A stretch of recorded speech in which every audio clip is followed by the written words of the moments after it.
আসসালামু আলাইকুম প্রিয় শিক্ষার্থী, সবাইকে শুভেচ্ছা জানাচ্ছি। আশা করছি সবাই ভালো আছেন। ওয়ালাইকুম আসসালাম। অনেকে সালাম জানাচ্ছেন। ওয়ালাইকুম আসসালাম। আশা করছি সবকিছু ঠিকঠাক আছে, দেখতে পাচ্ছেন ঠিক মতো, আশা করছি। আচ্ছা, আমরা গত ক্লাসে প্রেজেন্ট কন্টিনিউয়াস টেন্স ধরেও শেষ করতে পারি নাই। একদিক দিয়ে ভালোই হয়েছে, কারণ প্রেজেন্ট কন্টিনিউয়াস টেন্সের আলোচনাটা একটু বেশি। হ্যাঁ, টেন্সগুলোর মধ্যে সবচেয়ে বেশি আলোচনা হচ্ছে প্রেজেন্ট কন্টিনিউয়াস আর হচ্ছে ফাস্ট পারফেক্ট। এই দুইটা টেন্সের আলোচনা একটু বেশি করতে হয় আর কি। যাই হোক, আমাদের কিছু হোমওয়ার্ক ছিল, আমরা একটু হোমওয়ার্কের সলিউশনটা একটু সবাই মিলিয়ে নিই যারা আমরা করেছি। আমি আশা করি প্রত্যেকেই করেছেন। যদি না করে থাকেন আপনি ফাঁকি দিয়েছেন, যদি না করে থাকেন ফাঁকি দিয়েছেন, এবং ফাঁকি দিলে কিন্তু বিপদ আছে সামনে। হ্যাঁ, খেয়াল করেন, আমি আপনাদেরকে একটা জিনিস শিখাই। এটাকে আমরা বলি যখন বাংলা থেকে আমরা ইংলিশ করি এটাকে বলা হয় ট্রান্সলেশন। হ্যাঁ, আর যখন ইংলিশ থেকে বাংলা করতে হয় এটাকে বলা হয় রিট্রান্সলেশন। হ্যাঁ, তখন এটাকে আমরা কি বলি? রিট্রান্সলেশন বলি। রিট্রান্সলেশন থেকে আমাদের রিটেন পরীক্ষায় প্রশ্ন হয়। ট্রান্সলেশন থেকে তো সবসময় হয়। রিট্রান্সলেশন থেকে আমাদের যেমন বিসিএস যারা আমরা দিব রিটেন পরীক্ষাতে, বাংলা আমাদের করতে হয় ইংলিশ থেকে। বাংলা যেই পরীক্ষাটা হয় সেখানে এটা থেকে প্রশ্ন হয়। আবার ইংলিশেও প্রশ্ন থাকে, ইংলিশ থেকে বাংলা করতে দেয়, বাংলা থেকে ইংলিশ করতে দেয়। তো এগুলো খুব বেসিক বিষয়, কিন্তু ওই বেসিক না জানলে তো মানে বড় সেন্টেন্সগুলি করা যাবে না। তো এখন থেকে এই বিষয়গুলো যদি আপনি চর্চা করেন, সামনে যদি বিসিএস বা আপনার ব্যাংকের পরীক্ষার মতো বা অন্য কোনো নবম দশম গ্রেডের যদি চাকরির কোনো রিটেন পরীক্ষায় আপনি যান, তখন কিন্তু এই জিনিসগুলো কাজে লাগবে। আমরা যেহেতু একদম বেসিক পর্যায়ে আছি, আমরা একটা জিনিস শুধুমাত্র মনে রাখবো। এই রিট্রান্সলেশনের হচ্ছে যারা ভবিষ্যতে আপনারা রিটেন ব্যাচে যুক্ত হবেন তারা অনেক ক্লাস পাবেন এগুলোর উপরে। ট্রান্সলেশন রিট্রান্সলেশন উপরে প্রায় 25-30টি ক্লাস নেই। হ্যাঁ, তো ওখানে আর অনেক কিছু আমি দেখাবো, বাট এখানে আমাদের জাস্ট একটা টেকনিক আপাতত মনে রাখতে হবে। একটা, সেটি কি? আমরা যখন কোনো ইংরেজি বাক্যকে যখন আমরা বাংলা করব, আমাদের সিস্টেমটা হচ্ছে যে সবার প্রথমে বাক্যের যে সাবজেক্ট থাকবে এটা হচ্ছে ওয়ান। আমরা প্রথমে এইটার ট্রান্সলেশন করব। সবার প্রথমে বাক্যের যে সাবজেক্ট আছে এইটাকে আমরা লিখব বাংলায়। এখানে যে ভার্ব আছে এই ভার্বটা এখন লিখব না, আমরা সেন্টেন্সের শেষে চলে যাব। শেষ থেকে এইটা হবে আমাদের 2 আর এইটা হবে 3, মানে সব শেষে আমরা ভার্বের অনুবাদটা করব। প্রথমে সাবজেক্টের অনুবাদ করব, তারপর বাক্যের শেষ দিক থেকে শুরুর দিকে আসতে থাকবো, এবং সব শেষে হচ্ছে বাক্যের ভার্বের অনুবাদ করব। তাহলে আমাদের সুন্দর একটা বাংলা অনুবাদ চলে আসবে। যেমন এখানে সাবজেক্ট হচ্ছে রবি, দেখেন 1 নাম্বারটা ট্রান্সলেট করব রবি। দা ক্লক মানে হচ্ছে ঘড়িটি, ঘড়িটি ফিক্সেস মানে হচ্ছে মেরামত করে। রবি ঘড়িটি মেরামত করে। ঠিক আছে, রবি ঘড়িটি মেরামত করে, ব্যাস হয়ে গেল। তাহলে 1 2 3 প্রথমে সাবজেক্ট, শেষ থেকে তারপর শুরুর দিকে আসবো, তাহলে সুন্দর করে অনুবাদগুলি আমাদের মিলে যাবে।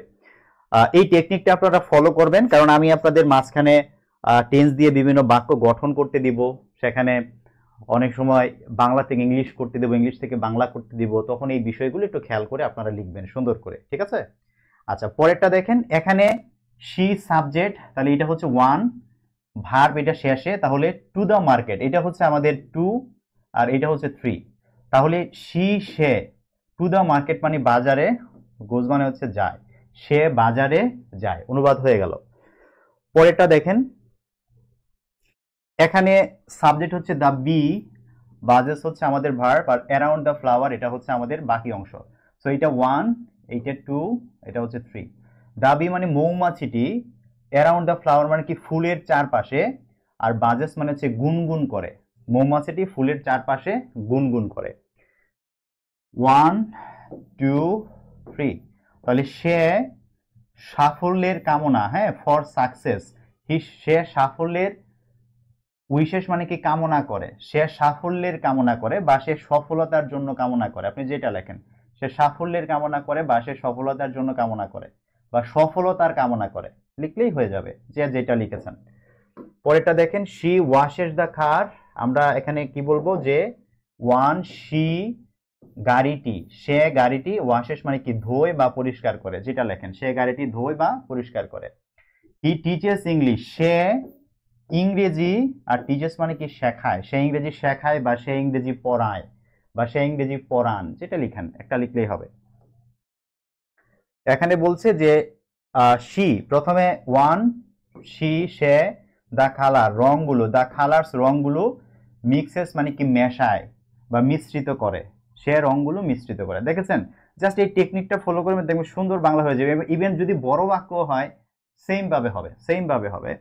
শি সে তার হোমওয়ার্ক মানে কি তার বাড়ির কাজ, ডাজ মানে করে, সে তার বাড়ির কাজ করে, সে তার বাড়ির কাজ করে। আচ্ছা, আশা করি মিলাতে পেরেছেন। আচ্ছা, এখানে আরো ছিল, একটু দেখেন। এখানে হচ্ছে, এখানে আমাদের শুধু সাবজেক্ট আর ভার্বই আছে, সো আমরা প্রথমে সাবজেক্ট তারপরে ভার্বের অর্থটা লিখলে হয়ে যাবে। এখানে এগুলো খুব বোঝানোর কিছু নাই। শি ক্রাইস মানে হচ্ছে সে কাঁদে, ইট ফ্লাইস মানে এটা উড়ে, হি স্টাডিজ মানে সে পড়াশোনা করে বা সে পড়ে, শি ক্যারিস মানে হচ্ছে সে বহন করে বা সে নিয়ে যায়, হি ওরিস মানে সে চিন্তা করে বা সে দুশ্চিন্তা করে, শি ম্যারিজ মানে সে বিয়ে করে, হি রিপ্লাইস মানে সে জবাব দেয়, শি অ্যাপ্লাইস মানে সে আবেদন করে অথবা সে প্রয়োগ করে, দুইটাই অর্থ আপনি করতে পারেন, অসুবিধা নেই। আর এখানে ছিল দেখেন, শি এনজয়েস দ্য মিউজিক। এখানে ওই যে আবার ওই রকমের 1 2 3। তাহলে সে দ্য মিউজিক মানে সঙ্গীতটি, এনজয় মানে হচ্ছে উপভোগ করে, সে সঙ্গীতটি উপভোগ করে বা সে গানটি উপভোগ করে, যেটা লিখেন।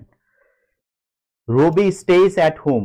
তাহলে রবি, রবি বাসায় থাকে, রবি বাসায় থাকে। হি প্লেইজ সে খেলে, শি এনজয় সে উপভোগ করে, হি স্টেইজ সে থাকে, শি প্রেইজ সে প্রার্থনা করে, হি বাইস সে কেনে বা সে ক্রয় করে, যেটি লিখেন। শি সেইজ সে বলে, হি অবিজ সে মান্য করে বা সে মেনে চলে, যেটি লেখেন সে মান্য করে বা মেনে চলে। শি লেইজ সে বিছানায়, বিছানায়, সে বিছানায় মানে কি সে এই মুহূর্তে বিছানায় শুয়ে আছে, বিছানায় আছে, সে বিছানায়, সে বিছানায় আছেও আপনি চাইলে লিখতে পারেন, বা সে বিছানায় শুয়ে আছেও আপনি চাইলে লিখতে পারেন। আচ্ছা, তারপরে হচ্ছে হি পেইজ সে পরিশোধ করে। এই তো আমাদের এই কয়টা বাক্যই ছিল। আশা করব আপনারা সবাই বুঝতে পেরেছেন, সুন্দর করে মিলিয়ে নিয়েছেন। যদি কোনো অসুবিধা থাকে বলবেন, বাট আমি যে বাংলাটা করার টেকনিকটা শিখাইলাম, কোনো বড় বাক্য হইলেও ঠিক এই পদ্ধতিটা আপনাদেরকে ফলো করতে হবে। সামনে আরো সেন্টেন্স আসবে, তখন আমি এগুলো আরো বিস্তারিত দেখাবো। আশা করি বুঝেছেন। এই জিনিসটা কি স্ট্রাকচার মুখস্থ করতে হবে, 1 2 3 কি মুখস্থ করার দরকার আছে? আমি যেভাবে বলেছি একদম মাথায় ঢুকে গেছে না? পড়াটা এইভাবে মাথায় ঢুকাই নিতে হবে এবং আমরা প্র্যাকটিসের মাধ্যমে পড়াগুলোকে আমাদের ভিতরে ঢুকাবো, ঠিক আছে? আচ্ছা, চলেন আজকে আমরা আজকের লেসনে প্রবেশ করি। আজকে আপনাদের শুরুতে যে বিষয়টি আমি বলবো, আমরা গতদিন অল্প করে একটু বলেছিলাম যে এই যে কন্টিনিউ, এই কন্টিনিউ ভার্বটা থেকে কন্টিনিউয়াস অ্যাডজেক্টিভটা আসছে, আর এই প্রোগ্রেসিভ এইটা আসছে প্রোগ্রেস, প্রোগ্রেস একটা ভার্ব আছে, সেই প্রোগ্রেস থেকে হচ্ছে প্রোগ্রেসিভ কথাটা আসছে।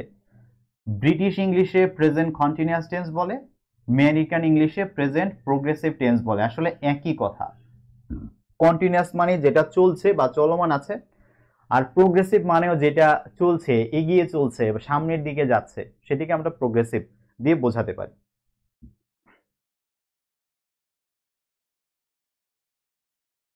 লতা আপু আসবে সামনে, যখন এরকম বড় বাক্য আসবে না আমি বুঝাবো।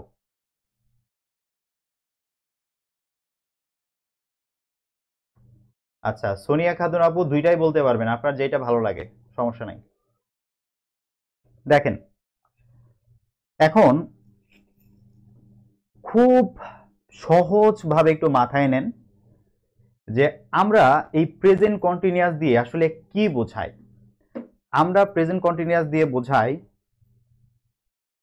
এই কথাটা, জাস্ট আমাদের একটু ওই স্টার্ট দিয়ে এটা জাস্ট মনে রাখতে হবে, আর কিছু না। হ্যাঁ, মানে active recalling present continuous tense দেখে আমি শুধু এই কথাটাই বলবো যে এখন চলছে বা বর্তমানে চলছে, মানে এখন চলছে, রাইট মুভমেন্ট, এই মুহূর্তে চলছে, অ্যাট দিস মোমেন্ট, এই মুহূর্তে চলছে, সেই বিষয়টাই আমরা প্রেজেন্ট কন্টিনিউয়াস দিয়ে বোঝাই। লিখেছি ঠিক এখন কোনো কিছু চলছে বা হচ্ছে বোঝায়। যেমন আমরা এখন শিখছি, উই আর লার্নিং। আমরা এখন পড়ছি, we are reading, we are studying. হ্যাঁ, লোকটি যাচ্ছে, he is going, the man is going, the man is walking. অর্থাৎ ঠিক এখন হচ্ছে, জাস্ট এই জিনিসটা মনে রাখতে হবে। আমরা যখন প্রেজেন্ট ইনডিফিনিটের মিনিং করব তখন মাথায় রাখবো যে প্রেজেন্ট ইনডিফিনিট মানে কাজটা সব সময় করে, মানে প্রতিদিন করে, প্রতিদিন যায়, প্রতিদিন খায়, প্রতিদিন দেখে, প্রতিদিন পড়ে, প্রতিদিন কাজটা করে। আমরা জাস্ট এই পয়েন্টটা মাথায় রাখবো। আর প্রেজেন্ট কন্টিনিউয়াস দিয়ে মনে রাখবো এখন, এখন, এখন হচ্ছে, এখন করছে, ঠিক আছে, এখন যাচ্ছে। আপনি প্রেজেন্টের 4টা টেন্স ক্লিয়ার হলে বাকিগুলো এমনি ক্লিয়ার হয়ে যাবে। এখানে হচ্ছে আসল বিষয়। আচ্ছা, তাহলে এখন হচ্ছে বা এখন চলছে এইটা বোঝাবো আমরা গিয়ে প্রেজেন্ট কন্টিনিউয়াস টেন্স। এটার স্ট্রাকচারটা আমরা সবাই জানি, ছোটবেলা থেকে পড়েছি যে এটার স্ট্রাকচার হচ্ছে সাবজেক্ট হবে, তারপরে আমরা এম, ইজ, আর যে কোনো একটা দিব, এবং তারপরে ভার্বের সাথে আইএনজি দিব। ঠিক আছে, ভার্বের সাথে আইএনজি দিব, তাহলে আমাদের প্রেজেন্ট কন্টিনিউয়াস টেন্স হয়ে যাবে। এখন এখানে জেনে রাখতে হবে যে সাবজেক্ট আইয়ের সাথে, আইয়ের সাথে, আইয়ের সাথে সব সময় এম বসে। হ্যাঁ, আইয়ের সাথে সব সময় এম বসে, আমরা এটা একটু মনে রাখবো। আইয়ের সাথে সব সময় এম বসে। আর দেখেন, যত সিঙ্গুলার সাবজেক্ট থাকবে, যত সিঙ্গুলার সাবজেক্ট থাকবে, সিঙ্গুলারের সাথে আমরা কি ব্যবহার করব? আমরা ব্যবহার করব ইজ। সিঙ্গুলারের সাথে ইজ বসে। আর যত প্লুরাল সাবজেক্ট আছে, আর যত প্লুরাল সাবজেক্ট থাকবে, সেই প্লুরালগুলির সাথে আমরা বসাবো আর। আমি একটু এইভাবে মনে রাখতে বলবো আপনাদেরকে যে আয়ের সাথে এম বলবে, এটা আমরা জানি অলমোস্ট সবাই, অনেক আমরা এটা লিখেছি, এটা জানি। তবু আমরা একটু এক্স্যাক্টলি একদম কনফিডেন্টটা বাড়ানোর জন্য আমরা একটু জেনে রাখবো যে আয়ের সাথে এম। আর এই যে এস, এই এস দিয়েই কিন্তু ইজ হয়, তাই না? ইজের মধ্যে এস আছে, তো এস এর সিঙ্গুলার, সেই সিঙ্গুলারের সাথে ইজ হবে। আর যত প্লুরাল সাবজেক্ট আছে সবার সাথে কি হবে? আর হবে। তো আমরা যে 8টা সাবজেক্টকে ফোকাস করে শিখছিলাম, যে এই 8টা সাবজেক্ট পারলে সবগুলো সাবজেক্টের সাথে আমি ম্যাথ মানে এটা ব্যবহার করতে পারবো, সেই সাবজেক্টগুলোর সাথে যদি একটু আমরা এগুলো ব্যবহার করি, দেখেন কিরকম হয়। যেমন যেমন ধরেন আয়ের সাথে কি বসে? এম। উই তো প্লুরাল, তাহলে আর।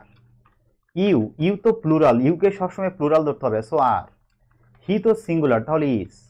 সি তো সিঙ্গুলার, তাহলে is. It singular, is. They তো প্লুরাল, তাহলে আর। রুহামা তো সিঙ্গুলার, সুতরাং ইজ। ধরেন বলা আছে আ বার্ড, একটা পাখি, তো সিঙ্গুলার, তাহলে ইজ। বলা আছে বার্ডস, অনেকগুলো পাখি, তাহলে আর। জাস্ট এইভাবে আপনাকে এটা বসাইতে হবে, ঠিক আছে? এরপর আমরা এই সাবজেক্টের সাথে এমইজারটা দিলাম, এরপর আমাকে ভার্বের সাথে আইএনজি যোগ করতে হবে। এখন আইএনজি যোগ করতে হবে, আমরা যে কোনো একটা ভার্ব নেই, যেমন লার্ন, লার্নের সাথে আমি আইএনজি যোগ করে দিলাম, লার্নিং। এখন সবগুলোতেই আমি এরকম একটা ভার্বের সাথে আমি আইএনজি যোগ করে দিব। We are learning, you are learning, he is learning, she is learning, it is learning, they are learning, Ruhama is learning, হ্যাঁ, a bird is learning, birds are learning. আমরা ভার্বের সাথে আইএনজি দিয়ে দিলে প্রেজেন্ট কন্টিনিউয়াস টেন্স হয়ে যাবে। এর আগে পরে আর কিছু আছে কি না এইটা টেন্স হওয়ার জন্য ইম্পর্টেন্ট না, ইম্পর্টেন্ট হচ্ছে এতটুকু, এতটুকু হলে আমার প্রেজেন্ট কন্টিনিউয়াস টেন্স হয়ে গেছে। আর মিনিংগুলো কেমন হবে? ওই যে মিনিংগুলো হবে, আই এম লার্নিং, আমি শিখছি, উই আর লার্নিং, আমরা শিখছি, ইউ আর লার্নিং, তুমি শিখছো, তোমরা শিখছো, আপনি শিখছেন, আপনারা শিখছেন, তুই শিখছিস, তোরা শিখতেছিস। আমরা মিনিং করতে পারবো, অসুবিধা নেই। হি ইজ লার্নিং, তিনি শিখছেন বা সে শিখছে। এইভাবে শি ইজ লার্নিং, সে শিখছে, ইট ইজ লার্নিং, এটা শিখছে, দে আর লার্নিং, তারা শিখছে, রুহামা ইজ লার্নিং, রুহামা শিখছে, আর বার্ড ইজ লার্নিং, একটি পাখি শিখছে, বার্ডস আর লার্নিং, পাখিরা শিখছে। আমরা এইভাবে মিনিংগুলো সুন্দর করে ফেলব। আশা করি এই পর্যন্ত কারো কোনো কনফিউশন নাই। এই বাক্যগুলো একটু দেখেন, এই বাক্যগুলো একটু দেখেন। এই বাক্যগুলোতে বলতেছে যে আই এম প্রিপেয়ারিং, এই এতটুকু হচ্ছে আমার প্রেজেন্ট কন্টিনিউয়াস টেন্স। আর ফর মাই ফিউচার, এটা হচ্ছে ওই যে আমাদের রিজন, আমি কেন শিখতেছি, অ্যাডভার্ব অফ রিজন, কেন শিখতেছি। ফর মাই ফিউচার, আমার ভবিষ্যতের জন্য আই এম প্রিপেয়ারিং, আমি প্রস্তুতি নিচ্ছি। আমি চাইলে এই অ্যাডভার্বটাকে আমি শুরুতেও লিখতে পারতাম, আমি এইভাবে লিখতে পারতাম যে for my future, for my future লিখে একটা কমা দিতে পারতাম, শুরুতে অ্যাডভার্বটা নিয়ে আসলে একটা কমা দিতে হয়। For my future I am preparing, সমস্যা নাই, আমি এইভাবে লিখতে পারবো। এখন এই যে অনুবাদ যে করেছি, আমরা যে বলেছি যে অনুবাদ করার সময় আমরা কিভাবে করব, আমরা বলেছি প্রথমে সাবজেক্টের অনুবাদ করব, এটা 1, তারপরে বাক্যের শেষ দিক থেকে যাব, এটা 2, আর আমাদের যে ভার্ব আছে, ভার্বটা হবে কি আমাদের 3। তাহলে এই বাক্যের মানে যদি আমি বাংলা অনুবাদ করি, তখন অনুবাদটা হবে আমি ভবিষ্যতের জন্য, বা আমি আমার ভবিষ্যতের জন্য প্রস্তুতি নিচ্ছি, আমি আমার ভবিষ্যতের জন্য প্রস্তুতি নিচ্ছি। সাবজেক্ট শেষ থেকে শুরুর দিকে আসবো। যেমন এটা দেখেন, দে আর লার্নিং, তারা শিখছে, এখানে এটি হচ্ছে আমার সাবজেক্ট, আর লার্নিংটা হচ্ছে আমার ভার্ব, আর ইংলিশ হচ্ছে একটা part, to achieve there dreams. হ্যাঁ, তাহলে এইটা হচ্ছে 1, এটা হচ্ছে আমার 2, এটা হচ্ছে 3, এটা হচ্ছে 4, আর এটা হচ্ছে 5। তাহলে আমি এইভাবে যাব যে তারা তাদের স্বপ্ন অর্জন করতে, তারা তাদের স্বপ্নগুলো অর্জন করতে ইংরেজি শিখছে, তারা তাদের স্বপ্নগুলো জয় করতে বা অর্জন করতে ইংরেজি শিখছে। কত সুন্দর অনুবাদ হয়ে গেল না? তো আমরা এইভাবে প্রথমে সাবজেক্ট, তারপর শেষ থেকে শুধু শুরুর দিকে আসবো, দেখবেন সুন্দর একটা অর্থ হয়ে গেছে। এখানে বলছে দ্য বার্ডস, এটা 1, তারপর হচ্ছে আউটসাইড দ্য উইন্ডো, এটা হচ্ছে 2, আর এটা হচ্ছে 3। তাহলে পাখিরা, পাখিরা বা পাখিগুলো, আপনি যেটা বলেন, পাখিরা বা পাখিগুলো জানালার বাইরে কিচির মিচির করছে। চার্পিং মানে কিচির মিচির করা, পাখিরা জানালার বাইরে কিচির মিচির করছে। ঠিক আছে, এইভাবে আমরা অনুবাদগুলি করব, মিনিং বুঝে বুঝে পড়ব, তখন দেখবেন এমসিকিউ সলভ করতে কি মজা হয়। আপনাকে রুল একটা সময় গিয়ে আর ফলো করতে হবে না, কিছু বেসিক রুল আছে জানতে হয়, আর অধিকাংশগুলো ওই কনটেক্সট বুঝলে, মিনিং বুঝলে বোঝা যায় যে এখানে কি হবে।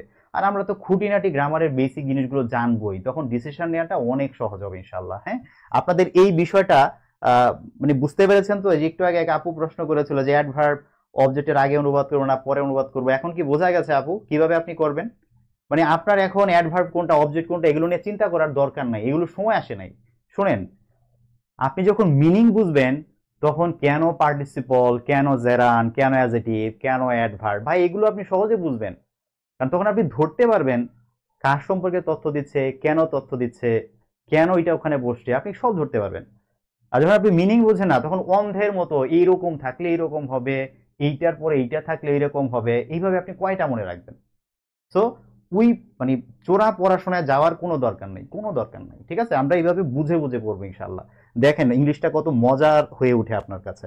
আপনি একদিন বলবেন যে ভাই ইংলিশ আমার প্রিয় সাবজেক্ট হয়ে গেছে। দেখেন আপনি জাস্ট, আমি যেই কাজগুলো দিতেছি, যেভাবে পড়তে বলতেছি, এইভাবে জাস্ট একটু লেগে থাকেন, কয়েকটা মাস স্টে করেন। হ্যাঁ, আচ্ছা এখন আসেন, আমরা তাহলে বুঝলাম যে প্রেজেন্ট কন্টিনিউয়াস হওয়ার জন্য কিন্তু এতটুকু অংশই আমাদের জন্য ইম্পর্টেন্ট, আর বাকি যে অংশগুলো লিখছি এগুলো এক্সট্রা, ওগুলো সেন্টেন্সে থাকলেও কন্টিনিউয়াস হবে, না থাকলেও কন্টিনিউয়াস হবে। মূল জিনিস হচ্ছে এতটুকু। এখন এই পর্যন্ত পড়লে অনেকে মনে করে প্রেজেন্ট কন্টিনিউয়াস পড়া শেষ। না, এখানে একটা খুব বড় একটা ইস্যু আছে। ইস্যুটা হচ্ছে আপনি যে ভার্বের সাথে আইনজি দিচ্ছেন, এইটা এইটা নিয়ে বেশ কিছু বিষয় আপনাকে জানতে হবে, বেশ কিছু বিষয় জানতে হবে, নয়তো আমরা লেখার ক্ষেত্রে ভুল করব এবং পরীক্ষায় আমাদেরকে কনফিউজ করে। যেমন কনফিউজ করে কিরকম, যেমন আপনাকে একটা ভার্ব লিখে দিল রাইট, এখন এইটার সাথে আইনজি করে আপনাকে অপশনে দিল যে রাইটিং নাকি রাইটিং, টি কি একটা হবে নাকি দুইটা হবে। ট্রাস্ট মি, 4টা অপশনের মধ্যে যদি রাইট ভার্বটাকে আমি এরকম কয়েকভাবে লিখি, টি কি একটা হবে নাকি দুইটা, মানে একটা হবে না দুইটা হবে, আপনাদের মধ্যে 50% ভুল করবে। কারণ যখন একই সাথে কয়েকটা অপশন চোখের সামনে চলে আসে, তখন এটা বুঝতে খুব কষ্ট হয়, খুব কষ্ট হয়, সিদ্ধান্ত নেওয়া যায় না। সো এক্স্যাক্টলি জিনিসগুলো একটু বুঝে নিতে হবে, একটু ঝামেলা আছে এই অংশটা বুঝতে গেলে, মানে একটু মাথায়ও কিছু থাকা লাগবে, কিন্তু আমি যেভাবে বুঝাচ্ছি আপনারা একটু নেয়ার চেষ্টা করেন, ঠিক আছে? তাহলে দেখবেন যে আমরা খুব সহজে এই আইএনজি গুলো মানে ভুল করব না। একটু বোঝেন ভালো করে।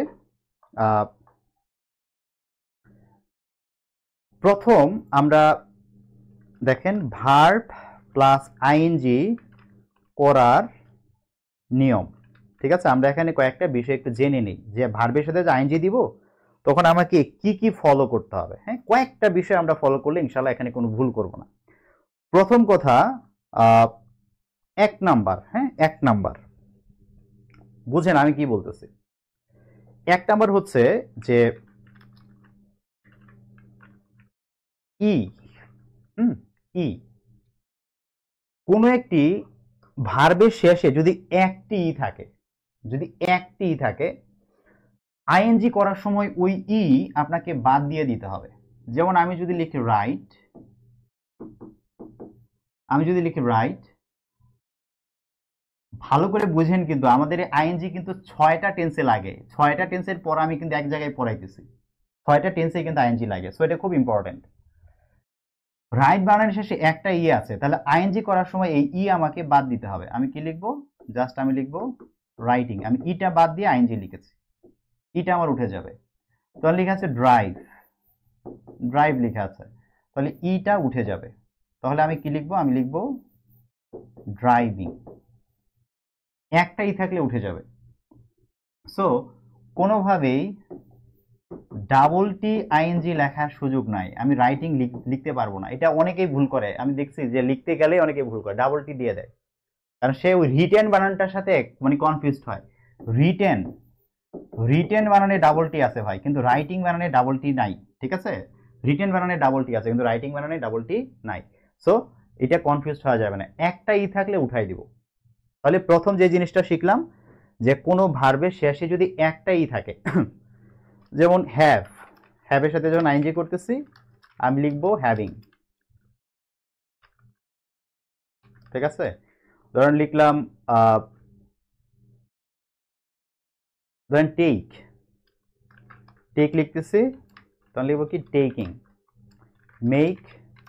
মেকিং, একটাই থাকলে উঠাই দিব। কিন্তু ডাবলই থাকলে ভাই, যদি দেখি যে ভার্বের শেষে ডাবলই আছে, তাহলে বাদ দেওয়া যাবে না। ডাবলই যদি থাকে আপনি বাদ দিতে পারবেন না, যদি বাদ দেন আপনার সেটা কি হবে? ভুল হবে। ডাবলই থাকলে বাদ দেয়া যাবে না। এইটার এক্সাম্পল দিব। আরেকটা জিনিস হচ্ছে, কোন শব্দ শেষে ই থাকলে সেখানেও ইটা বাদ দেওয়া যাবে না। আরেকটা হচ্ছে ওয়াই যদি থাকে সেই ক্ষেত্রে ইটা বাদ দেওয়া যাবে না। এখন এই ই শেষে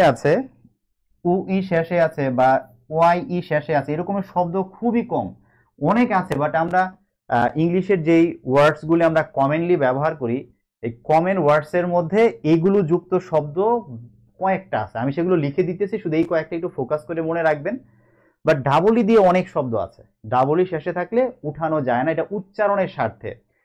ইংলিশে আপনার short vowel sound, long vowel sound বলে কিছু বিষয় আছে, এগুলো ফনেটিক্সের অংশ। আমি তো এখন ফনেটিক্স পড়াচ্ছি না, ওগুলোতে গেলে আপনাদের অনেকের মানে অনেক কষ্ট হবে, কারণ ফনেটিক্সের উচ্চারণগুলো এত মানে মানে সিমিলার যে এগুলো অনেক প্র্যাকটিসের পরে মাথায় ধারণ করা যায়। তো ওদিকে আমরা যাচ্ছি না, আমরা একটু সহজ করে নেই। আমাদের রিটেন পরীক্ষার জন্য বা এমসিকিউ পরীক্ষার জন্য ওই ফনেটিক্স নিয়ে এত বেশি আমাদের জানতে হবে না। সো জাস্ট এতটুকু শুধু মাথায় রাখবো, যে ডাবলই যদি থাকে দুইটাই এর একটাই উঠবে না, দুইটাই থেকে যাবে।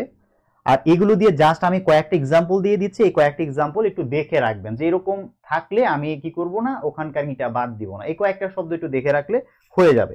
তো এটা নিয়ে খুব বেশি টেনশন করার কিছু নেই, মুখস্থ করারও কিছু নাই। যেমন এক্সাম্পল দেখেন, আমি যদি প্রথমে এক্সাম্পল লিখি, যেমন কয়েকটা শব্দ আমি এখানে দেই আপনাদেরকে, এই শব্দগুলো একটু ভালো করে দেখে রাখেন আর কি। যেমন দেখেন এখানে সি ডাবলই আছে ভাইয়া, উঠে নাই। এগ্রি ডাবলই আছে, উঠে নাই। ফ্লি ডাবলই আছে, উঠে নাই। ফ্রি ডাবলই আছে, উঠে নাই। নি ডাবলই আছে, উঠে নাই। পি উঠে নাই। টি উঠে নাই। হ্যাঁ, এগুলোতে যেহেতু ডাবল এ আছে, এগুলো আমরা কি করব না, আমরা এগুলো উঠাবো না। এগুলোর যারা মিনিং জানেন না তারা একটু মিনিংগুলো একটু জেনে রাখবেন। সি এগ্রি, ফ্লি মানে পালিয়ে যাওয়া, ফ্রি মানে কোনো কিছু মুক্ত করে দেওয়া, নি মানে হচ্ছে হাঁটু দিয়ে কোনো কিছু আঘাত করা, হাঁটু গেড়ে বসা, এটা বোঝায়। পি মানে হচ্ছে প্রস্রাব করা, টি মানে হচ্ছে এটা দিয়ে বোঝায় আপনার ওই যে কি বলে, গোল খেলা বোঝেন তো? হ্যাঁ, গোল বলটিকে রাখতে হয়, খেলায় সেট করতে, এরকম করে রেখে তারপর সেটাকে হচ্ছে ওই স্টিক দিয়ে হচ্ছে সেটাকে মারতে হয় আর কি। এটাকে বলা হয় হচ্ছে টি। আমরা এই কয়েকটা ভার্ব একটু জেনে রাখবো, তাহলেই হয়ে যাবে আর কি। ওকে, আচ্ছা। আর ও ই এবং ওয়াই এর এক্সাম্পল গুলো যদি একটু দেখাই, ও ই দিয়ে এক্সাম্পলের মধ্যে যেমন একটা এক্সাম্পল আপনারা মনে রাখতে পারেন, যেমন কিউ, দেখেন ইউই আছে, সো এখানে এটা উঠবে না, এটা থেকে যাবে, ইউই দুইটাই ভাবেল তো উঠবে না। তারপর যেমন একটা শব্দ আছে শু, এই শু শব্দটা শেষে উই আছে, ভাবেল আছে দুইটা, সো এখানে উঠবে না। আরেকটা ভার্ব আছে হচ্ছে ডাই, এখানে ওয়াই আছে, ভাই উঠবে না, ডাইং উঠবে না, ঠিক আছে। আরেকটা হচ্ছে ঠ, এখানেও উই আছে, দুইটা ভাওয়াল আছে, ভাই উঠবে না। এই কয়েকটা একটু ব্যতিক্রম, আমরা এই কয়েকটা একটু মনে রাখা ট্রাই করব। কিউ মানে হচ্ছে কাউকে কোনো ইঙ্গিত দেয়া বা কাউকে কোনো সংকেত দিয়ে দেওয়া, এটাকে আমরা কিউ বলি। আর টয় হচ্ছে আমাদের পায়ের যে আঙ্গুল আছে, সেই আঙ্গুল দিয়ে কোনো কিছু মানে ছোঁয়াকে আমরা টয় বলি। আবার হচ্ছে সারিবদ্ধভাবে আমরা যে লাইন করে দাঁড়াই, এটাকে আমরা টয় বলতে পারি। শু মানে হচ্ছে কাউকে জুতা, মানে জুতা পরা বা জুতা পরিয়ে দেয়া। ডাই মানে রং করা, কোনো কিছুকে রং করি সেটাকে ডাই বলা হয়। তো এই কয়েকটা আপনাদের একটু গুরুত্ব দিয়ে এই মনে রাখতে হবে, আর লাগবে না। এগুলোই কমেন্টলি হচ্ছে পরীক্ষায় যদি আসার মতো হয়, এগুলো থেকে আসে, এর বাইরে থেকে আসে না। এই ডাই থেকে প্রশ্ন হয়েছে কয়েকবার সেন্টেন্স কারেকশনে, তখন কনফিউজ করে দেয় আর কি। এই জন্য এটা একটু এক্স্যাক্টলি একটু সুন্দরভাবে করে আপনাকে জেনে রাখতে হবে, আর লাগবে না। আমি আশা করি বোঝাতে পারছি। হ্যাঁ, তাহলে আমরা ডাবল ই থাকলে উঠাবো না, আর ডাবল ভাওয়েল যখন উ ই ওয়াই আছে উঠাবো না, বাট এটার জাস্ট কয়েকটা শব্দ মনে রাখবো। আর একটা ই থাকলে উঠে যাবে, আর ডাবল ই থাকলে উঠবে না। জাস্ট এই দুইটা পয়েন্ট আমরা এখানে মনে রাখবো, আর কিছু মনে রাখার দরকার নেই। আচ্ছা, ওকে, এরপর আসেন। এইবার যে জিনিসটা বলবো এইটা একটু ট্রিকি এবং আপনাদের আচ্ছা আমি আগে সহজটা পড়াই, একটু যেটা ঝামেলা আছে এটা একটু পরে পড়াই। 2 নম্বর যে জিনিসটা আমরা শিখবো, একটু বুঝেন। এটা ধরেন আজকের যদি আমি বলি যে আজকে সারা ক্লাসের মধ্যে আপনি একটা পড়া বুঝেন, একটা লেসন ভালো করে বুঝেন, আর যদি বলা হয় যে সেই পড়াটা কোনটা ভাইয়া, তাহলে আমি বলবো ভাইয়া এই যে এইটা। এইটা হচ্ছে আমাদের আজকের ক্লাসের সবচেয়ে গুরুত্বপূর্ণ অংশ। শত শত এমসিকিউ আমরা সলভ করব এই কনসেপ্টের উপর ভিত্তি করে, ঠিক আছে? খুব ইম্পর্টেন্ট, মনোযোগ দিবেন। আচ্ছা, আমি আরেকটা শব্দ মিস করে আসছি ভাই, এখানে একটা শব্দ মনে পড়ে গেল, এটা একটু বলে দিই ভাই। এই যে বি শব্দটা আছে না, বি, এই বি এর সাথে আইএনজি করার সময় ইটা বাদ দেওয়া যায় না, এটা এক্সেপশন, মনে রাখবেন, এটা এক্সেপশন। এখানে একটাই আছে, একটাই থাকলে তো নর্মালি তুলে দেই, কিন্তু বি এর ক্ষেত্রে তোলা যায় না। কেন তোলা যায় না? কারণ আমি যদি এটাকে বিটা তুলে দিয়ে, ইটা তুলে দিয়ে যদি বিং লিখি, তাহলে ওই শব্দটার চেনা যায় না, মানে শব্দটার বিকৃতি হয়ে যায়। এই কারণে এই বি শব্দটার ক্ষেত্রে ইটা বাদ দেওয়া যায় না। এটা আমরা মনে রাখবো যে বি এর সাথে আইএনজি করে সেটা বিংই হয়। ওকে, এটা যেন আমরা না ভুলি, এটা এক্সেপশন। 2 নম্বরে যেটা বলতেছিলাম, আমাদের এই লাইনটা একটু মাথায় ভালো করে ঢুকাইতে হবে। লাইনটা কি? লাইনটা হচ্ছে, আমি একটা লাইন লিখেছি, দেখেন কি লিখেছি। আমি বলেছি যে শুধুমাত্র ভার্বের বেস ফর্মের সাথে আইএনজি যোগ করা যায়। খুবই ভাইটাল কথা। শুধুমাত্র ভার্বের বেস ফর্মের সাথে আইএনজি যোগ করা যায়। এটার মানে কি? এটার মানে হচ্ছে, দেখেন আমরা যখন ভার্বের ফর্মগুলো পড়ি, আমরা আগে যখন প্রথম ক্লাসে ভার্বের ফর্মগুলো নিয়ে কথা বলেছিলাম, আমরা সেখানে 3টা ফর্ম নিয়ে কথা বলেছি। একটা হচ্ছে প্রেজেন্ট ফর্ম নিয়ে কথা বলেছি, একটা হচ্ছে আমরা পাস্ট ফর্ম নিয়ে কথা বলেছি, পাস্ট পার্টিসিপল ফর্ম নিয়ে আমরা কথা বলেছি। কিন্তু আমরা এই বেস ফর্ম বলে যে আরেকটা বিষয় আছে, এইটা নিয়ে আমরা কথা বলি নাই, ওই দিন আমরা এটা নিয়ে কথা বলি নাই। অনেকে মনে করে যে প্রেজেন্ট ফর্ম এবং বেস ফর্ম দুইটা একই জিনিস, এটা অনেকেই মনে করে একই জিনিস। এইটা এইটা হচ্ছে মানে একই জিনিস মনে করার কারণ হচ্ছে এর পিছনে ওই জিনিসটাই কাজ করে যে দুটি ফর্ম আসলে একই। আমি যদি আপনাকে বলি যে গো, গো এর present form go, past form হচ্ছে ওয়েন্ট, পাস্ট পার্টিসিপল হচ্ছে গন। যদি বলি যে টেক, এটার বেস ফর্মও টেক, প্রেজেন্ট ফর্মও take, past form took, past participle taken. So আমরা যেটা দেখতে পাচ্ছি যে ভার্বগুলোর বেস ফর্ম এবং প্রেজেন্ট ফর্ম দুইটা আসলে একই, যদিও এগুলোর মধ্যে একটা ডিফারেন্স আছে। ডিফারেন্সগুলো কি আমি পরে বুঝাবো, মানে কেন বেস ফর্ম কেন প্রেজেন্ট ফর্ম, এগুলো সামনে আসবে। এখন শুধু মনে রাখেন যে সব ভার্বেরই, সকল ভার্বেরই বেস ফর্ম এবং প্রেজেন্ট ফর্ম একই রকম, মানে এই গ্রুপ দুইটা সেম। এই সেম হওয়ার কারণে আমরা আলাদা করে আর বেস ফর্মটা পড়ি না, আমরা মনে করি প্রেজেন্ট ফর্ম মানেই বেস ফর্ম, বেস ফর্ম মানেই প্রেজেন্ট ফর্ম। বাট আমার স্টুডেন্ট হিসাবে আজকের পর থেকে এটা আর এইভাবে পড়বেন না, ঠিক আছে? আজকের পর থেকে এইভাবে পড়বেন যে ভার্বের চারটা ফর্ম, আমরা যদি এটাকে ভার্ব 1 বলি, যদি এটাকে ভার্ব 2 বলি, যদি এটাকে ভার্ব 3 বলি, এইটাকে আমরা বলতে পারি মানে V0 বেস ফর্ম। যদিও এটা লাগবে না, আমরা এরকমের এত স্ট্রাকচার আমরা পড়বো না, এগুলো লাগেও না, এমনিতেই আমাদের এটা মানে কাজ করবে আর কি। সো আমি যেটা বললাম যে অধিকাংশ ভার্বের বেস ফর্ম এবং প্রেজেন্ট ফর্ম হচ্ছে সেম, এই জন্য বেস ফর্মটা আলাদা করে পড়ি না। কিন্তু দুইটা ভার্ব আছে খুব স্পেশাল, দুইটা ভার্ব খুব স্পেশাল, এবং এই দুইটা ভার্ব আমরা অনেক বেশি ব্যবহার করি, প্রচুর আমরা এই দুইটা ভার্ব ব্যবহার করি, প্রতিনিয়ত ব্যবহার করি। সেই দুইটা ভার্বের মধ্যে কে কে আছে ভাই? প্রথম হলো এই যে বি, এই বি হচ্ছে একটা বেস ফর্ম, কিন্তু প্রেজেন্টে যখন লিখে এটা এম হয়ে যায়, ইজ হয়ে যায়, আর হয়ে যায়। যখন পাস্ট হয়ে যায় ওয়াজ হয়ে যায়, ওয়ার হয়ে যায়। যখন পাস্ট পার্টিসিপল হয় বিন হয়, বিন হয়। আরেকটা ভার্ব হলো হ্যাভ। দেখেন হ্যাভ হচ্ছে একটি বেস ফর্ম, যখন এটিকে আমরা প্রেজেন্টে ব্যবহার করব তখন এটাকে আমরা হ্যাভ হিসেবেও ব্যবহার করতে পারি, হ্যাজ হিসেবেও ব্যবহার করতে পারি, দুইভাবে ব্যবহার করা যাবে। পাস্টে আমরা এটাকে হ্যাড হিসেবে ব্যবহার করি, পাস্ট পার্টিসিপলে হ্যাড হিসেবে ব্যবহার করি। ওকে, এই দুইটা খুব ইম্পর্টেন্ট। এখন আমরা খুব ভালো করে খেয়াল রাখবো যে গো যদি বেস ফর্ম হয়, গো আবার প্রেজেন্ট ফর্ম। সো হ্যাভ যদি বেস ফর্ম হয়, হ্যাভ ভার্ব 1ও হইতে পারে, মানে প্রেজেন্ট ফর্মও হইতে পারে।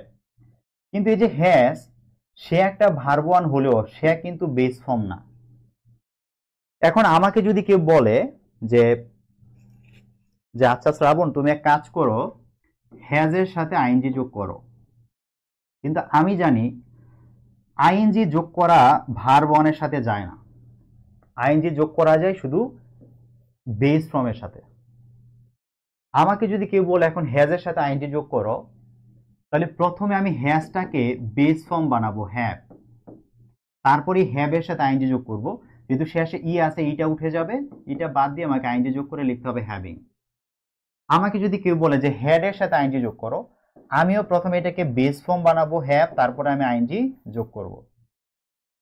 যদি কেউ বলে ওয়াজের সাথে আইএনজি যোগ করো, ওয়াজের প্রথমে বেস ফর্ম হচ্ছে বি, আমি সেই বি এর সাথে আইএনজি যোগ করব, ওয়াজিং আমি লিখতে পারবো না। যদি বলে বিনের সাথে আইএনজি যোগ করো, প্রথমে বেস ফর্ম বানাবো তারপর আইএনজি যোগ করব। যদি বলে যে এম এর সাথে আইএনজি যোগ করো, ভাইয়া বিং লিখবো। যদি বলে ইজের সাথে করো, বিং লিখবো। যদি আর এর সাথে করো, বিং লিখবো। কারণ এদের কারোর সাথে আইএনজি যোগ করার কোনো সুযোগ নাই, শুধু যোগ করা যাবে বেস ফর্মের সাথে। কথাটা কি মাথায় ঢুকলো ভালো করে বলেন তো? আমার কথা কি ক্লিয়ার সবার কাছে? কোনো কনফিউশন থাকলে বলেন, আমি একটু সময় দিচ্ছি, একটু বলেন। এইটা খুবই ইম্পর্টেন্ট, কত জায়গায় যে লাগবে ভাই, মানে আপনি চিন্তাও করতে পারবেন না এখন এটা কত জায়গায় লাগবে।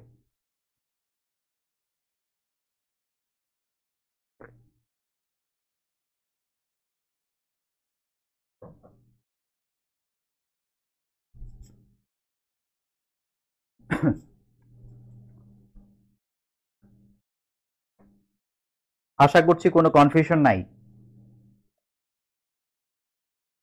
আচ্ছা, তাহলে আমরা শিখে নিলাম যে আইএনজি যোগ করার জন্য, হ্যাঁ, আইএনজি যোগ করার জন্য আমার লাগবে বেস ফর্ম লাগবে। সো আমাকে কেউ বললেই যে এই হ্যাজের সাথে আইএনজি যোগ করো, আর আমি হ্যাজিং লিখে দিতে পারবো না, রং, কোনোভাবেই করা যাবে না। কি লিখতে হবে? হ্যাভিং। বিনের সাথে আইএনজি যোগ করো, রং, পারবো না, বিং লিখতে হবে। বিং লিখতে হবে। আমি ঠিক এইভাবে বুঝে বুঝে কি করব, আমি প্রশ্নগুলো লিখব। তাহলে আমরা 1 নাম্বার জিনিস শিখে নিলাম। এখানে 1 নাম্বার একটা বিষয় শিখে নিলাম যে base form plus ING, verb ওয়ানের সাথে আইএনজি না। আজকের পর থেকে আমি আর বেস ফর্মও লিখবো না, ভার্ব ওয়ানও লিখবো না, আমি শুধু লিখবো ভার্ব প্লাস আইএনজি। আর আপনি বুঝে নেবেন কোন ফর্মের সাথে আইএনজি যোগ করতে বলছি, কারণ আমি কিন্তু আপনাকে এটা বুঝাই নিচ্ছি, ঠিক আছে? নেক্সট, দ্বিতীয় ধাপ হচ্ছে টু এর পরে যত টু আমরা লিখবো সেন্টেন্সে, টু এর পরে ভার্বের বেস ফর্ম বসবে। যেখানে আমি টু লিখবো প্রিপজিশন, টু এর পরে বেস ফর্ম লিখবো। সো আমার পক্ষে টু হ্যাজ লেখার সুযোগ নাই, এটা রং, লিখতে হবে টু হ্যাভ। টু হ্যাজ লিখতে পারবো না। যদি বলে টু হ্যাড লিখো, রং, পারবো না, লিখতে হবে টু হ্যাভ। যদি বলে যে টু বিন, রং, লিখতে পারবো না, আমাকে লিখতে হবে টু বি। যদি বলে যে টু ওয়াজ লিখো, রং, পারবো না, আমাকে লিখতে হবে টু বি। তাহলে বেস ফর্মের সাথে আইএনজি, টু এর পরে বেস ফর্ম। 3 নাম্বার কথা হচ্ছে যে যত মোডাল অক্সিলারি আছে,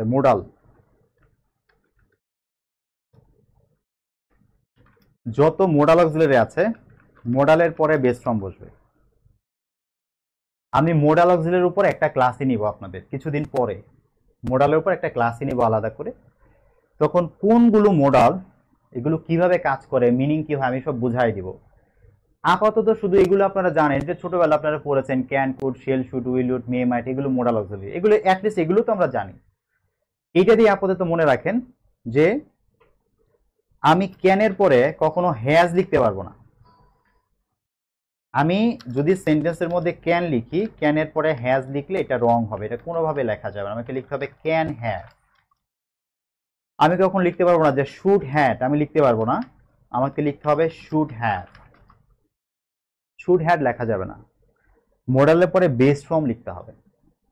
আমি কখনো লিখতে পারবো না যে মাইট বিন, আমাকে লিখতে হবে মাইট বি, কারণ বেস ফর্ম হচ্ছে বি, বিন বেস ফর্ম না। আমি কখনোই লিখতে পারবো না যে শেল হ্যাজ, লিখলেই ভুল হবে, আমাকে লিখতে হবে কি শেল হ্যাভ। তাহলে 3টা পয়েন্ট পাইলাম, ভার্বের সাথে আইএনজি, বেস ফর্মের সাথে আইএনজি, টু এর পরে বেস ফর্ম, মোডালের পরে বেস ফর্ম। এই কয়েকটা বিষয় কোনোভাবেই ভোলা যাবে না, একদম লাগবে তো লাগবেই। ওকে, অনেক প্রশ্ন এখান থেকে আমাদের সলভ হবে ইনশাআল্লাহ। যা লিখতেছি এই শীট দিয়ে দিব আপনাদের, হ্যাঁ, আপনারা টেনশন করেন না, হ্যাঁ, ক্লাসে মনোযোগ দেন। বাড়তি চিন্তা করলে যেটা হবে যে পড়াটা মাথায় থাকবে না, হ্যাঁ। আচ্ছা আচ্ছা আচ্ছা, ক্লিয়ার হচ্ছে আজিম ভাই, আচ্ছা ঠিক আছে।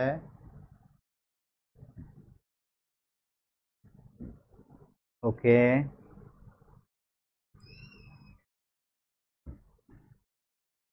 জি মনির আপু, আপনি আগের ব্যাচ শেষ করেন, পরীক্ষা আসবে আমাদের এই ব্যাচের, যখন পরীক্ষার সিরিয়াল আমরা শুরু করব তখন আপনারা এই ব্যাচের সাথে পরীক্ষা দিবেন। আচ্ছা, বই কিভাবে পাবেন, বই নিয়ে আমি ক্লাসের শেষ দিকে কথা বলবো, হ্যাঁ, এখন আমরা পড়ায় ফোকাস করি। আচ্ছা, খেয়াল করেন তাহলে 3টা পয়েন্ট খুব important, ING, to, modal plus base form. এখন একটা ট্রিকি জিনিস শোনেন, এই জিনিসটা বুঝতে গেলে আপনাকে একটু ফনেটিক্স বুঝতে হবে, সামান্য একটু, আমি খুব বেশি বলবো না, কারণ খুব বেশি এগুলো নিয়ে কথা বলার সুযোগ নেই আসলে, অনেক কাছে ক্রিটিক্যাল লাগবে। সিলেবল জিনিসটা একটু বোঝেন। সিলেবল আসলে কি? দেখেন আমি বললাম যে অর্গানাইজেশন, আমি যখন এই শব্দটা লিখলাম, এইটার যদি আমি উচ্চারণ করতে প্রনাউন্সিয়েশন করতে যাই, আপনি দেখেন যে অর্গানাইজেশন, এই শব্দটা উচ্চারণ করতে গিয়ে 1 2 3 4 5 5টা খণ্ডে আমি শব্দটা উচ্চারণ করেছি, 5টা খণ্ডে আমি উচ্চারণ করেছি। তো সিলেবলের বাংলা হচ্ছে অক্ষর। আপনারা অনেকেই বলেন যে এটা একটা অক্ষর, এটা আসলে আমরা যদিও বাংলায় বলে অভ্যস্ত, কয়েকটা অক্ষর আমরা যদিও বাংলায় বলে অভ্যস্ত, বাট অক্ষর এগুলোকে না বলে এগুলোকে বর্ণ বলা ভালো। এগুলো হচ্ছে বর্ণ। আর একটা শব্দের যে অংশ আমরা একবার উচ্চারণ করি, ভেঙে ভেঙে যতটুকু এক একবার উচ্চারণ করি, সেই এক একটা অংশকে বলা হয় এক একটা সিলেবল বা এক একটা অক্ষর। ঠিক আছে?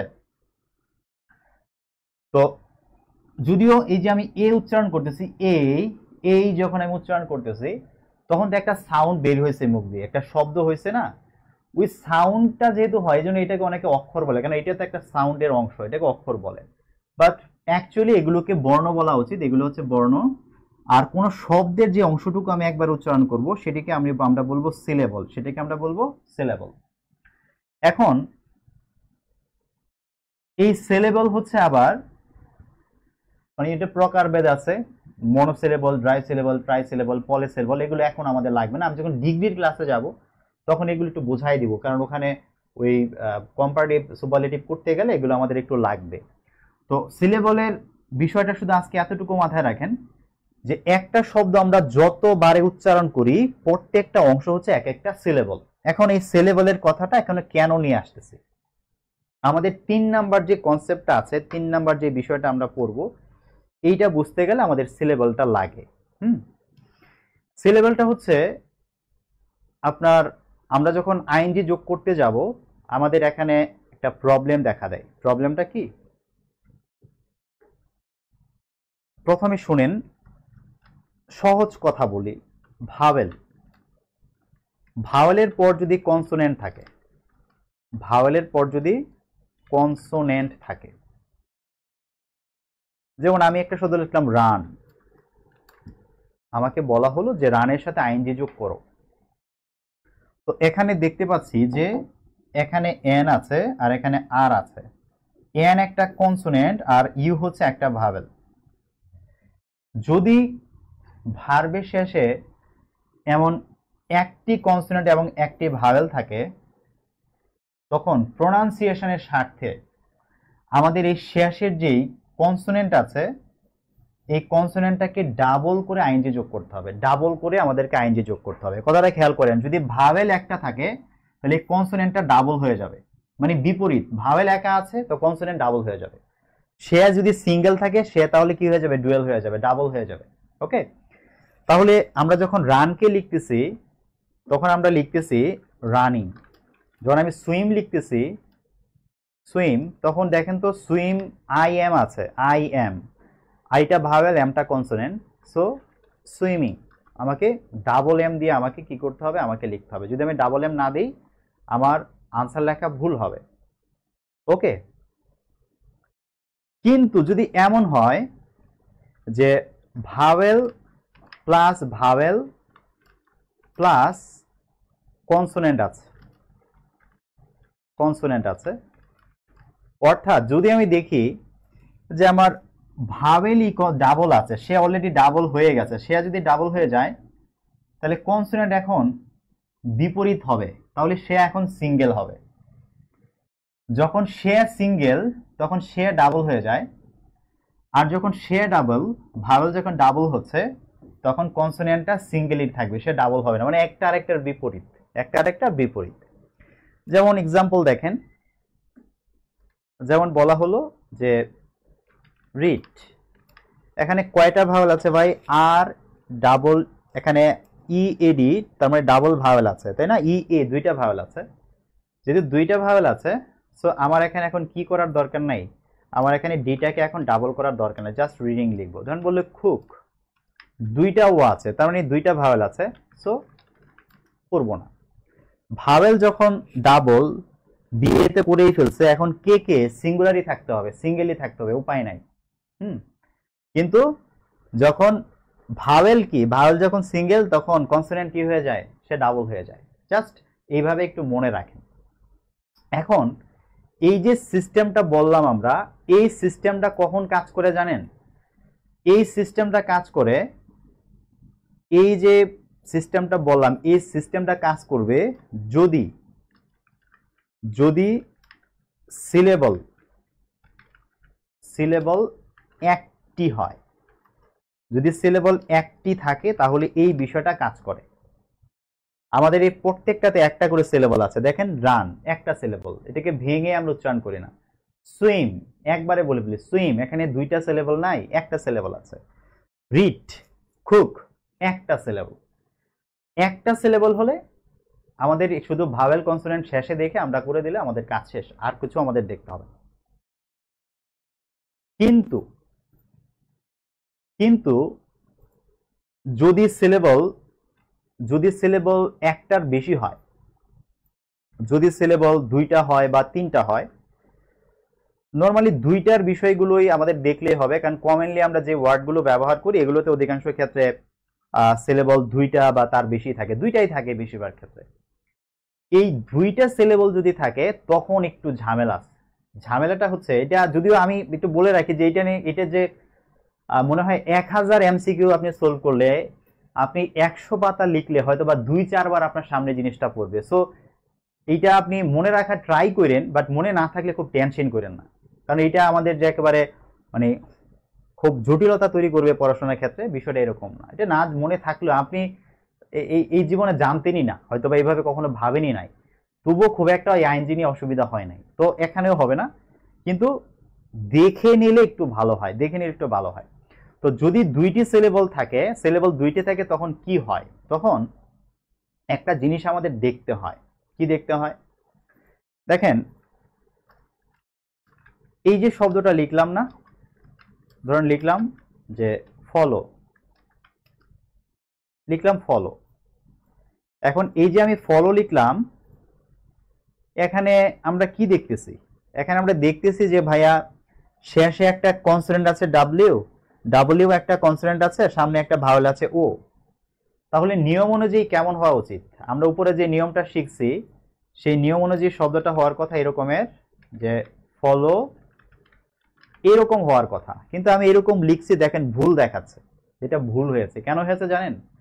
কারণ এখানে আমি ডাব্লিউ লিখতে পারবো না। ডাব্লিউ যদি আমি লিখতে চাই আমাকে একবারে লিখতে হবে। এখন এটা রিজনটা কি, ঝামেলাটা কোথায়? আবার কিছু শব্দ আছে যেই শব্দগুলোর পরে আপনাকে ঠিকই কিন্তু ডাবল লিখতে হবে। ঠিক আছে? কিছু শব্দ আছে যেগুলোর পরে আপনাকে ঠিকই ডাবল লিখতে হবে। যেমন ধরেন যেমন বিগিন, হ্যাঁ, এটা যখন আপনি লিখতেছেন তখন কিন্তু বিগিনিং এ হচ্ছে। তাহলে ঝামেলা হয়ে গেল না? একবার হইতেছে আরেকবার হইতেছে না। তো এই জায়গাতে খুব গুরুত্বপূর্ণ একটা জিনিস আপনাকে বুঝতে হবে। এটাকে বলা হয় ইংলিশে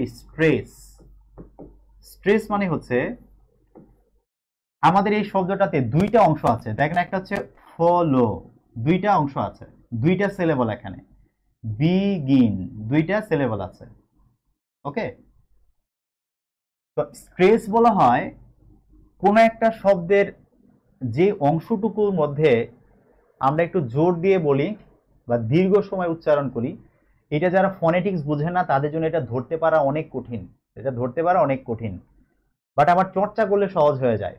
যেমন আমি যখন ফলো বলি, আপনি দেখেন তো ফ, এখানে আরেকটা চাপ পড়তেছে ফ, কিন্তু লো যখন বলতেছি তখন এটা নিচের দিকে চলে যাচ্ছে, ফলো নিচের দিকে চলে যাচ্ছে। তারপরে এখানে জোর পড়তেছে না, এখানে স্ট্রেস পড়তেছে শুরুতে। তো যখন দুইটা সিলেবল থাকে, শেষেরটায় যদি আমি জোর না দেই তখন ডাবল করার দরকার নাই। কি বলছি? শেষের সিলেবলটাতে যদি আমি জোর না দেই তাহলে ডাবল করার দরকার নাই। কিন্তু যদি বিগিন, এখানে বিটা হচ্ছে সফট আর গিনটা হচ্ছে একটু লাউড, একটু জোর দেওয়া হয়, স্ট্রেস দেওয়া হয়, বিগিন। তো বিগিন যখন আমি বলতেছি, যেহেতু এখানে জোর দেওয়া হয়, এই কারণে এখানে যেহেতু একটা ভাওয়েল একটা কনসোনেন্ট আছে, আমাকে এখানে কি করতে হবে, ডাবল এন দিতে হবে, ডাবল এন দিতে হবে। হ্যাঁ, এখন এই যে মানে স্ট্রেস হচ্ছে কি হচ্ছে না, আমরা অনেকেই ধরতে পারবো না, কারণ আমাদের মানে আমরা যে সবাই ফনেটিক্স বুঝি বা উচ্চারণ ভালো বুঝি, বিষয়টা তো এরকম না। এই জন্য যেটা করতে হবে, আমি কিছু কমন ওয়ার্ডস লিখে দিচ্ছি, এই কয়েকটা একটু পড়ে মাথায় রাখবেন, এই কয়েকটা জাস্ট একটু পড়ে মাথায় রাখার ট্রাই করবেন। আর নিয়মটা তো মাথায় থাকলোই, যদি কখনো দেখি যে আমি ভুল করছি বা আমি পারি নাই, তখন যেহেতু মাথায় আছে আমরা দ্রুত এটা শিখে নিতে পারবো।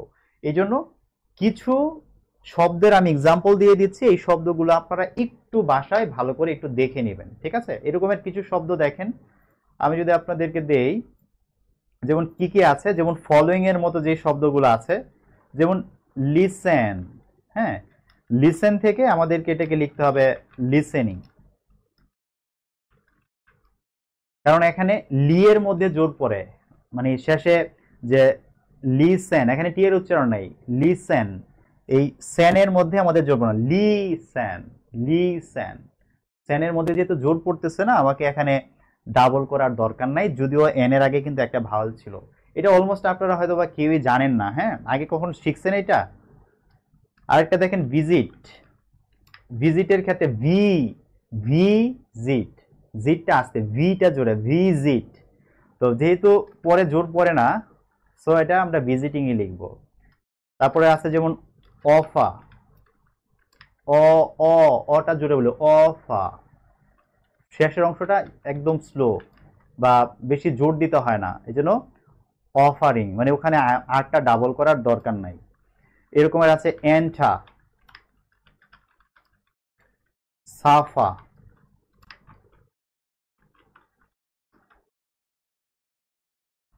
ঠিক আছে? এই কয়েকটা শব্দ একটু ভালো করে খেয়াল রাখেন, তাহলেই হবে। আর যেমন এখানের এক্সাম্পল যেখানে ডাবল হয়, এটার উচ্চারণ হচ্ছে, যেমন দেখেন প্রিফা, মানে প্রি এর উচ্চারণ এখানে স্লো, প্রিফা, এখানে অনেক জোরে বলতেছি, সো এইটা ডাবল হবে। তারপর যেরকম অখা, এই ক্ষেত্রে আমাদেরকে ডাবল করতে হবে। তারপরে অ্যাডমিট, অ্যাডমিটিং, কমিট, কমিটিং। আমি জানি এটা আপনাদের মনে থাকবে না, এবং আমি এটা আশাও করি না যে আপনাদের এটা সবাই আপনাদের মনে থাকবে। যারা একটু ব্রেইনি বা একটু মানে খুব ছোটখাটো বিষয় মুখস্থ রাখতে পারে, মনে রাখতে পারে, তারা হয়তোবা এটা ক্যাচ করবে, হ্যাঁ, তারা এটা ধরতে পারবে। আবার অনেকে হয়তোবা পারবে না। কিন্তু আমার কথা হচ্ছে যে সবার মনে থাকুক বা না থাকুক, আমরা জিনিসটাকে মাথায় দিয়ে রাখলাম। এখন ও যদি মনে রাখে ভালো, আর ও যদি মনে না রাখে, আমাদের কিছু করার নাই, ঠিক আছে? এই কয়েকটা শব্দই আপনারা একটু বাসায় রিডিং করবেন, এগুলো হচ্ছে ডাবল হয় না, আর এগুলোতে ডাবল হয়। উচ্চারণগুলো একটু খেয়াল করে যদি একটু পড়েন ভালো হবে। আর কোন একটা নতুন কিছু শেখা সত্যি কষ্টের, এটা এমন না যে মানে মানে অটোমেটিক হয়ে গেল, বিষয়টা এরকম না। তবে আমি কিন্তু বলছি যে এটা নিয়ে প্যারা নিয়েন না ভাই, এটা আমি দেখায় রাখলাম, যদি মনে না থাকে, হ্যাঁ, যদি মানে কখনো যদি এটা আপনার মনে না থাকে, এটা নিয়ে প্যারা নিয়েন না, কারণ সামনে এগুলো আমাদের আমরা এতবার ট্রাই করব, এতবার প্র্যাকটিস করব, যেগুলো এমনিতে আমাদের একটা সময় মানে চোখে দেখে দেখে মুখস্থ হয়ে যাবে। সো মানে বেশি একটা মানে প্যারা নিয়েন না প্লিজ, হ্যাঁ, আপনারা ভয় পেলে আমি আরো বেশি ভয় পাবো, ভয় পায়েন না, হ্যাঁ। আচ্ছা, লাস্ট আসেন, এইটা সহজ, নাম্বার 4।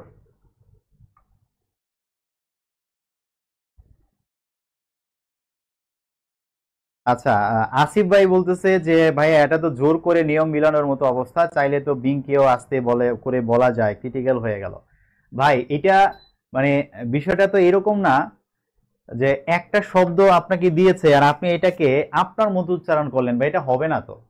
শুনেন, অ্যাকসেন্ট এক জিনিস, প্রনাউন্সিয়েশন আরেক জিনিস। আপনি যদি প্রনাউন্সিয়েশন শিখতে চান, যেমন ধরেন ইংলিশ ডিকশনারিতে যদি যান, দেখবেন প্রত্যেকটা ডিকশনারির শব্দের পাশে উচ্চারণ দেয়া আছে, এটার উচ্চারণটা কেমনে করতে হবে, কোনটা শর্ট হবে, কোনটা লং হবে, কোনটা স্ট্রেস হবে, কোনটা স্ট্রেসড হবে না, এগুলি স্পোকেন ইংলিশের পার্ট। এই জন্য আমরা যারা মানে পরীক্ষার জন্য গ্রামার শিখি, আমরা এগুলো নিয়ে এত মাথা কামাই না, হ্যাঁ। উচ্চারণ আপনি আপনি আপনার মতো করলে হবে না তো, ওরা ডিকশনারিতে যেমনি বলে দিছে সেভাবে করতে হবে। বাংলা একাডেমি একটা শুধু উচ্চারণ যেমনি বলে দিছে, আপনি ওইভাবে উচ্চারণ না করলে হবে? আপনি এখন বরিশালের ভাষায়, সিলেটের ভাষায় একটা শব্দ উচ্চারণ করলেন, এটা শিক্ষিত সমাজ মেনে নিবে বা পরীক্ষায় আপনি মার্ক পাবেন? ওদের ভাষা, ওরা যেভাবে বলছে ওইভাবে উচ্চারণ করতে হবে। তো আপনি যে মন চাইলো আর স্টপ, এখন আপনি স্টপ, টপের মধ্যে জোর পড়ে, এখন আপনি বলেন না ভাই আমি স্টপ, আমি এইভাবে বলবো, ভাই আপনি এইভাবে বললে তো ভাষা হবে না এটা। ঠিক আছে? সো মানে আপনার মধ্যে আপনি যায়েন না, ওদেরকে ফলো করতে হবে, এটা ওদের ভাষা, ওদেরকে ফলো। বাংলা একাডেমি যা বলে যেমন মাইনে নেই, ওরা যা বলবে, অক্সফোর্ড ক্যামব্রিজ যা বলবে মাইনে নিতে হবে, কিছু করার নেই। সো ওইটা ওই ফনেটিক্স এর পার্ট। আমরা যেহেতু ফনেটিক্স এত পড়ি না, আমাদের গ্রামার এত লাগেও না, এগুলো না জেনেও অনেক মানুষ বিসিএস ক্যাডার হয়ে গেছে, আপনারা হইতে পারবেন। আমার মনে হয়েছে আমার স্টুডেন্ট হিসেবে এটা আপনার মাথায় একটু দেয়া দরকার, জীবনে কোনোদিন দেখেন না, এই জন্য দিয়ে রাখলাম। কারণ আপনি কয়েকদিন পরে প্রশ্ন করবেন ভাইয়া ভিজিটিং এ কেন ডাবল টি হয় নাই, তখন আমি আপনাকে কি জবাব দেব? তো আমি জানায় রাখলাম, ঠিক আছে? এটা জাস্ট একটু মাথায় রাখেন, ওকে? এরপর আসেন নাম্বার 4-এ আমরা যেটা শিখবো, মনে না থাকলে ভয় পায়েন না ভাই, প্লিজ। প্রশ্ন প্রশ্ন সলভ করার জন্য এত কিছু লাগে না, এত কিছু লাগে না। আমি জানাই রাখতেছি যেন পরে আপনি কোন জায়গায় কনফিউজড হলে যেন আমি বলতে পারি যে ভাই ক্লাসে এটা এইভাবে বলছিলাম, এটা এরকম, এই জন্য এটা এরকম হয়েছে। আপনার সাথে আমি কানেক্ট করতেছি, সব মনে রাখা লাগবে না, হ্যাঁ? আচ্ছা, এখন আসেন নাম্বার 4। নাম্বার 4-এ যে জিনিসটা আমরা শিখব, দেখেন ডাই। এখন আমরা শিখছি যদি কোনো একটা ভার্বের শেষে, হ্যাঁ, যদি কোনো একটা ভার্বের শেষে আমরা দেখি যে আই আছে, কথাটা খেয়াল করবেন, যদি ভার্বের শেষে আমরা দেখি যে আই আছে, তখন কি করব? আমরা তো জানি যে আমাদের নিয়ম অনুযায়ী শেষে যদি একটা থাকে, ইটাকে বাদ দিতে হয়, ইটা রাখা যায় না সেন্টেন্সের, মানে শব্দের মধ্যে ইটা বাদ দিতে হয়। বাট এখন যদি আমি এটাকে বাদ দিয়ে যদি আমি আইএনজি করি, তখন এরকম হয়ে যায়। কিন্তু এরকম ডাবল আই আসলে কোথাও কোনো শব্দে বসে না, কোনো শব্দে ডাবল আই এরকম ভাবে বসে না। এই কারণে আমাদের যেটা করতে হবে, যে আমি যখন ডাই এর মধ্যে যখন আমি ইটা বাদ দিব, যখন আমি ইটা বাদ দিয়ে দিচ্ছি, তখন শুধু একটা আই রয়ে গেছে না? এই আইটাকে আমাকে ওয়াই বানাইতে হবে, আইটাকে ওয়াই বানিয়ে তারপরে আমাকে আইএনজি যোগ করতে হবে, তখন এটা ডাইং হবে, ডিওয়াই আইএনজি হবে। যেমন আমাকে দিল লাই, লাই, হ্যাঁ, তখন দিল লাই। এখন এই লাইয়ের মধ্যে আমি যখন ইটা বাদ দিয়ে দিব, তখন এল আই থাকতেছে, তো এই আইটাকে আমি ওয়াই বানিয়ে ফেলবো, তারপর আমি আইএনজি যোগ করব, তখন হবে কি লাইন। ওকে, তাহলে আই থাকলে শেষের ইটা বাদ দিব, আর আইটাকে ওয়াই বানিয়ে ফেলবো, ওয়াই বানিয়ে আমরা আইএনজি যোগ করব। যেমন ডাই থেকে হবে ডাইং, লাই থেকে হবে লাইং, টাই থেকে হবে টাইং, ওয়াই থেকে হবে ওয়াইং। হ্যাঁ, হয়তো আপনার টাই মানে বাধা, লাই মানে শুয়ে পড়া, ভাই শব্দের অর্থ হচ্ছে কোনো কিছুতে মানে কম্পিট করা, কন্টেস্ট করা, প্রতিযোগিতা করা, এটা হচ্ছে ভাই। এই কয়েকটা আইএনজির বিষয় জানলে ইনশাল্লাহ আমাদের ওকে, আমাদের আর কিছু লাগবে না।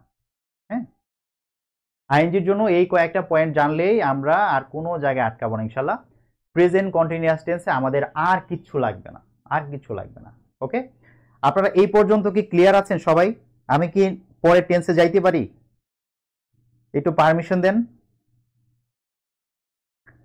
জি রুনা আপু, কোনো সমস্যা নাই। হ্যাঁ, ভাইয়ের সাথে শুধু কয়েকটা দিন একটু থাকেন না, দেখেন ইংলিশের ভয় কোন দিক দিয়ে পালায় যাবে। হ্যাঁ, আমরা ইংলিশ এলোমেলো ভাবে পড়ি বা খুঁটিনাটি জানি না বলে আমরা আসলে প্রশ্ন দেখে বুঝি না অনেকে। হ্যাঁ, যখন এই জিনিসগুলো ঠিক হয়ে যাবে, তখন দেখবেন আপনার চোখে ভুলগুলো কত অটোমেটিকলি মানে ধরা পড়বে। আমরা একটা সময় এমন হব যে অপশনগুলো দেখলেই বুঝবো, রুলও লাগবে না, অপশনগুলো দেখলে বুঝবো এটা ভুল আছে, এটা ভুল আছে, এটা এই নাম্বার এই কারণে বাদ, বি নাম্বার এই কারণে বাদ, সি নাম্বার এই কারণে বাদ দিয়ে আনসার হবে।